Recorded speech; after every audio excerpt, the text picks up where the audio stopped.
Hello friends, நான் உங்கள் சந்தோஷ் அகாடமிலேருந்து சுஜிதா பேசுகிறேன்.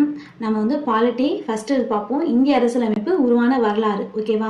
இதில் வந்து பிரிட்டிஷ் ஆட்சி ஃபஸ்ட்டு வந்து ஆங்கில கிழக்கிந்திய கம்பெனி தான் நம்ம நாட்டுக்கு வந்துச்சு. அதில் ஆரம்பித்து அதுக்கப்புறம் வந்து அவங்களுக்கு அப்புறம் பிரிட்டிஷ் இந்தியா ஃபுல்லாக நம்மளோட எடுத்துக்கிட்டாங்க. அதுக்கப்புறம் சுதந்திரம் வந்துச்சு. அதுக்கப்புறம் தான் இந்திய அரசியலமைப்பு எழுதுறாங்க. இதுலேருந்து ஃபஸ்ட்டு கண்டினியூஸாக வரும். ஃபஸ்ட்டு நம்ம வந்து இந்த வீடியோவில் என்ன பார்க்க போகிறோம்னா, கிழக்கிந்திய கம்பெனியோட சட்டம் மொத்தம் என்னென்ன சட்டம் போட்டாங்க, 1773 1858 வரைக்கும் என்னென்ன சட்டம் போட்டாங்க அப்படிங்கிறதான் பார்க்க போகிறோம். ஓகேவா ஃப்ரெண்ட்ஸ்? வாங்க வீடியோக்குள்ளே போகலாம். அதுக்கு முன்னாடி முதல்ல நம்ம சேனலில் பார்த்தீங்கன்னா லைக் பண்ணுங்கள், ஷேர் பண்ணுங்கள், சப்ஸ்கிரைப் பண்ணுங்கள் ஃப்ரெண்ட்ஸ். ஃபஸ்ட்டு வந்து எப்படி இது வந்துச்சுன்னா, கம்பெனி வந்து நமக்கு இதில் வந்து வணிகம் பண்ண வராங்க. ஈஸ்ட் இந்தியா கம்பெனி, ஆங்கில கிழக்கிந்திய கம்பெனி வரும்போது வந்து பக்சார் போர், பிளாசி போர், இந்த போர்லாம் நடக்கும். இந்த போரில் வந்து அவங்களோட அதிகாரம் வந்து அதிகமாகுது. அதுக்கப்புறம் வந்து என்ன பண்ணுறாங்கன்னா, ஒரு உடன்படிக்கையை மேற்கொள்றாங்க, அலகாபாத் உடன்படிக்கை. நீங்கள் வந்து இது ஐஎன்எம்ல படித்தா உங்களுக்கு புரியும். நான் சிம்பிளாக கொடுத்துருக்கேன். உங்களுக்கு வரி வசூல் அதிகாரம் எதில் பெறாங்க கம்பெனி அப்படின்னா, அலகாபாத் உடன்படிக்கையில் தான் பெறாங்க. 1765 இந்த உடன்படிக்கையின்படி தான் ஆங்கில கிழக்கிந்திய கம்பெனிக்கு வந்து ஒரு அதிகாரம் கிடைக்குது. இதுல இருந்தா அவங்க படிப்படியா நம்மளை வந்து ஆட்சி பண்ண ஆரம்பிச்சது. வாங்க நம்ம வீடியோக்குள்ள போகலாம். நெக்ஸ்ட் வந்து கிழக்கிந்திய கம்பெனியோட சட்டம் மொத்தம் எத்தனை சட்டம் இருக்கு பாருங்க. ஒழுங்குமுறை சட்டம் 1773, பிட் இந்தியா சட்டம் 1784, இந்திய பட்டய சட்டம் 1793, இந்திய பட்டய சட்டம் 1813, இந்திய பட்டய சட்டம் 1833, ஓகேவா? நெக்ஸ்ட் இந்திய பட்டய சட்டம் 1853, ஓகேவா? இதான் மொத்தம் ஈஸ்ட் இந்தியா கம்பெனி இருக்கும்போது. ஈஸ்ட் இந்தியா கம்பெனி வந்து பொசிஷன் வந்து டைரக்டா பிரிட்டிஷ் கவர்மெண்ட்டுக்கு போகுது. அவங்க ஒரு சில இது போடுறாங்க, அது பார்ப்போம். அது என்னென்ன சட்டம் போடுறாங்கன்னு பார்ப்போம். பிரிட்டிஷோட நேரடி ஆட்சியோட சட்டம் இந்திய அரசாங்க சட்டம் 1858. இப்போதான் வந்து விக்டோரியா மகாராணி வந்து ஃபுல் பொசிஷன் வந்து எடுத்துக்கிறாங்க, ஓகேவா? அது பிரிட்டிஷ் ஆட்சிக்குள்ள போகுது. இதான் இது, ஓகேவா? அடுத்து இந்திய கவுன்சில் சட்டம் 1861, இந்திய கவுன்சில் சட்டம் 1892, இந்திய கவுன்சில் சட்டம் 1909, இந்திய அரசு சட்டம் 1919, இந்திய அரசு சட்டம் 1935, இந்திய சுதந்திர சட்டம் 1947. இதான் நம்ம வந்து அரசியலமைப்பு வரதுக்கான மெயினான சட்டம், ஓகேவா? மிச்சப்படி இது ரொம்ப 3 முக்கியம், இதுவும் முக்கியம். இது ரெண்டும் ஓரளவு பார்த்துங்க, ஓகேவா? இதெல்லாம் வந்து அடுத்த வீடியோ பார்ப்போம். ஃபர்ஸ்ட் நம்ம வந்து இந்த 6 தான் இப்போ பார்க்க போறோம் இந்த வீடியோல, ஓகேவா? வாங்க வீடியோக்குள்ள போகலாம்.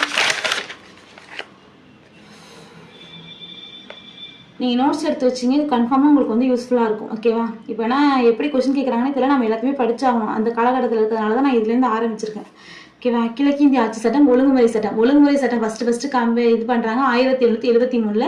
இந்திய அரசியலமைப்புக்கு இது அடித்தளம். இந்திய அரசியலமைப்போட அடித்தளம் என்னது? ஒழுங்குமுறை சட்டம் 1773. இது யார் வெளியிடுறாங்கன்னா, பிரதமர் நார்த்தன் பிரபுவால் கொண்டு வரப்படுகிறது, ஓகேவா?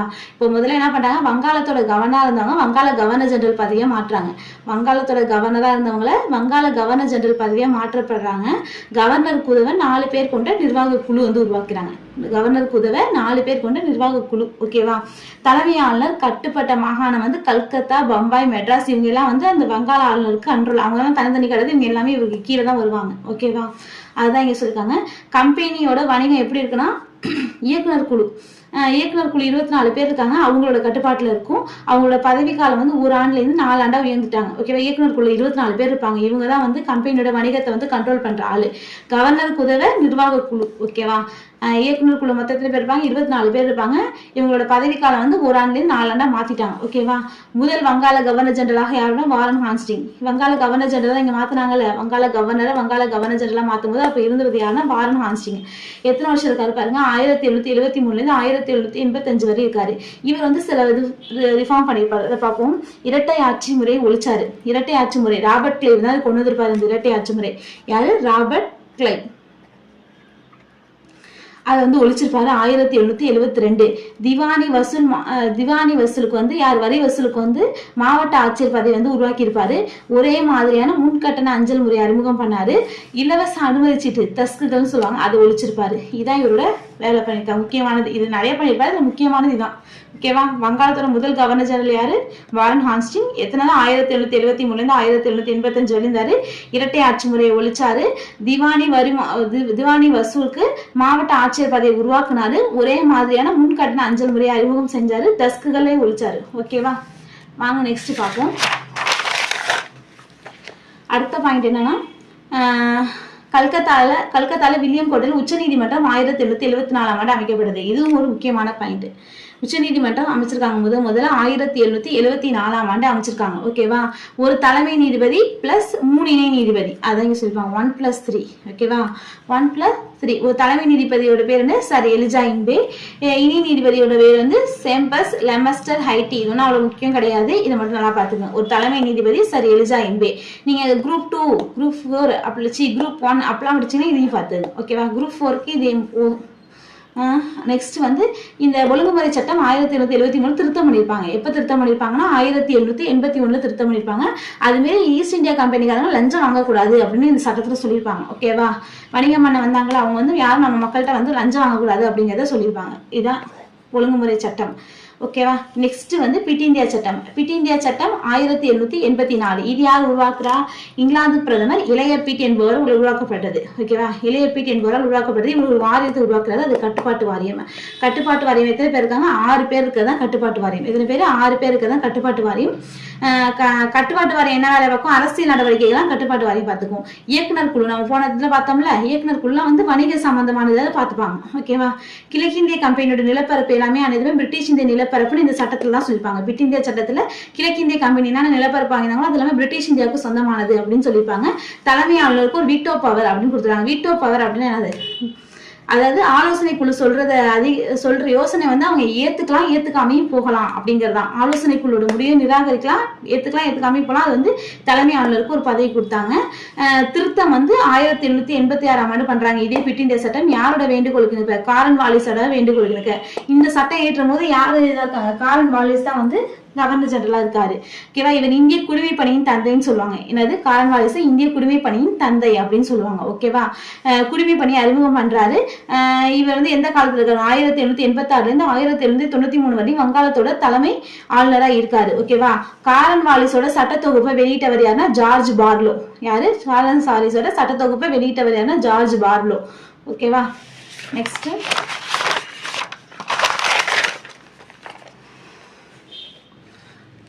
அடுத்த சட்டம் பார்ப்போம். இந்திய பட்டய சட்டம் 1793. இது வந்து அவ்வளவு ஒன்றும் இது முக்கியமான இருக்காது. வர்த்தக உரிமை மேலும் 20 ஆண்டுகளுக்கு நீட்டிக்கிறாங்க. ஒரு 20 வருஷத்துக்கு ஒரு பட்டய சட்டம் எடுப்பாங்க. 1773 ஒழுங்குமுறை சட்டத்துக்கு அப்புறம் 1793 இடையில வந்து பிட் இந்தியா சட்டம் ஒன்று வரும். அதுக்கப்புறம் பட்டய சட்டம் 1793 வர்த்தக உரிமை மேலும் 20 ஆண்டுகள் நீட்டிப்பு அப்படின்னு சொல்லுவாங்க. சர் ஜான் ஷோர், அதாவது இந்த இதுல இருக்கும்போது யார் இருந்தாங்கன்னா சர் ஜான் ஷோர் தான் தலைமை ஆளுநராக இருந்தார். அவரோட காலத்துல தான் இயற்றப்பட்டது. ஊதியம் வந்து யாருக்கு கட்டுப்பாடு வாரியம்? அரசியல் நடவடிக்கை பார்க்க வந்தாங்கல்ல, அவங்க ஊதியம் வந்து எதிர்ந்து எடுத்துக்கிட்டாங்க. இந்திய வருவாயில என்ன எடுத்து கொடுத்தாங்க? அவங்க வருவாயில இருந்து எடுத்து கொடுக்கல, இந்திய வருவாயில இருந்து எடுத்து கொடுத்தாங்க. இது இந்த முறை வந்து எப்ப ஸ்டாப் பண்ணாங்கன்னா 1919ஆம் ஆண்டு ஒரு சட்டம் இருக்குல்ல, அப்பதான் நிப்பாட்டினாங்க அப்படிங்கறத சொல்றாங்க. சமய பிரச்சாரமும் மத மாற்றமும் செய்யக்கூடாது அப்படின்னு சொல்லியிருப்பாங்க. ஓகேவா? ஈஸ்ட் இந்தியா கம்பெனில இருந்து அவங்க யாருமே வந்து மத மாற்றம் செய்யக்கூடாது அப்படின்னு இந்த சட்டத்தை சொல்லியிருப்பாங்க. கம்பெனி தடையற்ற வர்த்தகங்களை ஈடுபடக்கூடாது அப்படின்னு சொல்லியிருப்பாங்க. ஓகேவா? இது ஈஸி தான். இந்த வர்த்தகம் 20 ஆண்டுகளை பார்த்துக்குங்க. இந்த 20 ஆண்டுகள் வந்து ரொம்ப முக்கியம். அப்புறம் சர் ஜான் ஷோர்ல வருவாய் எதாவது எடுத்தாங்க. அப்படியே ஒரு கிளான்ஸ் பாத்தீங்கன்னாலே உங்களுக்கு போதும். ஓகேவா? இதுல அதெல்லாம் இம்பார்ட்டன்ட். நெக்ஸ்ட் வந்து பட்டய சட்டம், இந்திய பட்டய சட்டம் 1813. இது யாருன்னா ஃபர்ஸ்ட் மிண்டோ பிரபு காலத்தில் இயற்றப்பட்டது. யாரு? ஃபர்ஸ்ட் மிண்டோ பிரபு காலத்தில் இயற்றப்பட்டது. கல்வி வந்து 1 லட்சம். மிண்டோ வார்லி சீர்திருத்தம் 1919 19 வரும். ஓகேவா? அந்த மிண்டோ வேற, இது ஃபர்ஸ்ட் மிண்டோ பிரபு. ஓகேவா? அது பாத்துங்க. கல்வி வந்து 1 லட்சம் ரூபாய். கல்விக்கு 1 லட்சம் ரூபாய் ஃபர்ஸ்ட் ஒதுக்குறாங்க. முதல் இந்தியாவுக்கு வந்து ஈஸ்ட் இந்தியா கம்பெனி தான் இருந்தது. கல்விக்கு பிரிட்டிஷ் ஆட்சி வந்து 1 லட்சம் ரூபாய் ஒதுக்குறாங்க. கம்பெனியோட ராணுவ செலவு வந்து ரினியூ பண்றாங்க. கம்பெனியோட வணிக உரிமை முடிவு, நீங்க இனிமேல் வந்து இங்க வணிகம் பண்ணக்கூடாது அப்படிங்கறத சொல்றாங்க. மதம் பரப்ப அனுமதி, போனதுல வந்து மதம் பரப்ப அனுமதி கொடுக்கல, இதுல வந்து மதத்தை பரப்புங்க அப்படின்னு சொல்றாங்க. ஆங்கில வியாபாரிகள் மத போதகர்கள் கட்டுப்பாட்டு வாரியத்தின் தலைவர் அனுமதியோடு இந்தியாவில் வசிக்கலாம். கட்டுப்பாட்டு வாரியத்தோட இதுல வந்து வியாபாரிகள் மத போதகர்கள் இந்தியாவுக்கு வரலாம் அப்படிங்கறத சொல்லிப்பாங்க. ஓகேவா? நெக்ஸ்ட் பார்ப்போம். இதெல்லாம் ஸ்டாப் பண்ணிட்டு அப்படியே நோட் பண்ணிக்கிங்க. தனியாக ஒரு நோட்டு போட்டு எழுதி வச்சிங்க, உங்களுக்கு ரொம்ப யூஸ்ஃபுல்லாக இருக்கும். ஓகேவா? இல்லை நீங்கள் ரிவிஷன் ப்ரப்போஸ் யூஸ் பண்ணாலும் அப்படியே வீடியோ பார்த்து ரிவிஷன் பண்ணிக்கிங்க. நெக்ஸ்ட்டு இந்திய பட்டய சட்டம் 1833. இந்திய பட்டய சட்டம் 1833. இது யாருன்னா வில்லியம் பெண்டிங் காலத்தில் இயற்றப்பட்டது. ஓகேவா? எல்லாருக்கும் ஒரே மாதிரியா சட்டம் இந்தியாவில் கொண்டு வந்தாங்க. சட்டம் இயற்றும் அதிகாரம் யார் கொடுத்தாங்க? தலைமை ஆளுநருக்கு கொடுத்தாங்க. இப்போ வந்து என்ன பண்றாங்க? வங்காளத்தோட தலைமை ஆளுநர் இந்தியாவோட தலைமை ஆளுநரை மாத்திட்டாங்க. ஃபர்ஸ்ட் வந்து வங்காளத்தோட ஆளுநரை வங்காள தலைமை ஆளுநரை மாத்தினாங்க. இதுல வங்காளத்தோட தலைமை ஆளுநர் இந்தியாவோட தலைமை ஆளுநரா மாத்திட்டாங்க. ஓகேவா? இது ரொம்ப முக்கியமான பாயிண்ட். ஃபர்ஸ்ட் இந்தியாவின் வங்காள இந்தியாவின் தலைமை ஆளுநர் யாருன்னா வில்லியம் பெண்டிங் பிரபு தான். ஓகேவா. தலைமை ஆளுநருக்கு ஆலோசனை குழுக்கு சட்ட உறுப்பினர் ஒன்று உருவாக்கிறாங்க.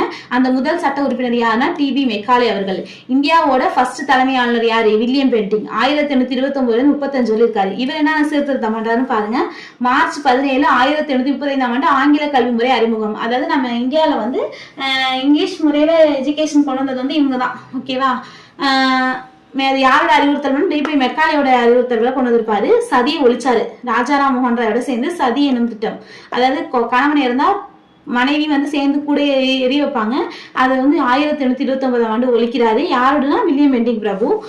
ராணுவத்தில் பேட்டா முறை ஒழிக்கிறாங்க. பகல்வாரி முறையை அறிமுகம் பண்றாரு. காரன் வாலிஸோட மாகாண மேல்முறையீட்டு நீதிமன்றத்தை ஒழிக்கிறாரு. ஓகேவா.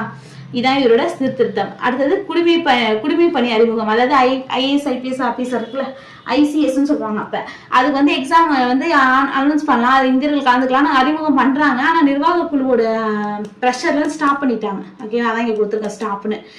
அடுத்தது வந்து அடிமை முறை வந்து 1843 ஒழிப்பு. இதெல்லாம் ஐஎன்எம்ல வரும். அடிமை முறை வந்து 1843 இந்த காலகட்டம் தான் ஒழிக்கப்படுது. ஓகேவா. வாங்க நெக்ஸ்ட் சட்டத்தை பார்ப்போம்.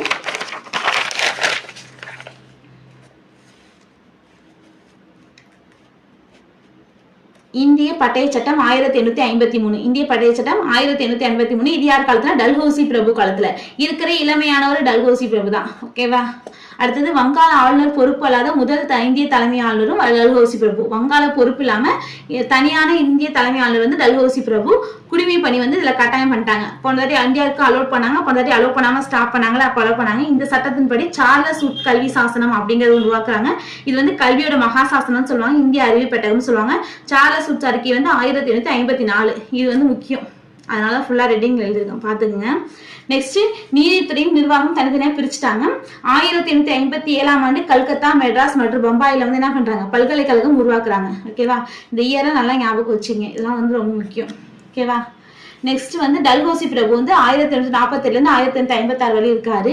இவர் என்ன பண்றாரு? ஃபர்ஸ்ட் ரயில் பாதை சிந்துவெளி நகரத்துல வரும்ல, முல்தான்ல இருந்து லாகூர்ல இருந்து முல்தான் வரைக்கும் வந்து இது பண்ணாங்கன்னு, அது வந்து இவர் காலத்துல தான் உருவாக்குறாங்க. 1853 ஃபர்ஸ்ட் ரயில் நடவடிக்கை. இவரோட வாழ்க்கை வரலாறு யார் எழுதுறாங்கன்னா WW ஹண்டர் என்பவர் எழுதுறாரு. 1854 அஞ்சல் துறை போஸ்ட் ஆபீஸ உருவாக்குறாங்க. விதவை மறுமண சட்டம் 1856 யாரு? டல்ஹௌசி பிரபு தான் ஏற்றாரு. ஓகேவா.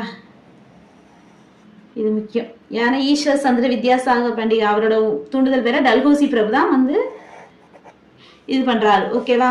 நெக்ஸ்ட் வந்து மத்திய சட்டமன்ற குழுவில் உள்ளூர் நபர்கள் அனுமதி. ஓகேவா. இதுக்கப்புறம் வந்து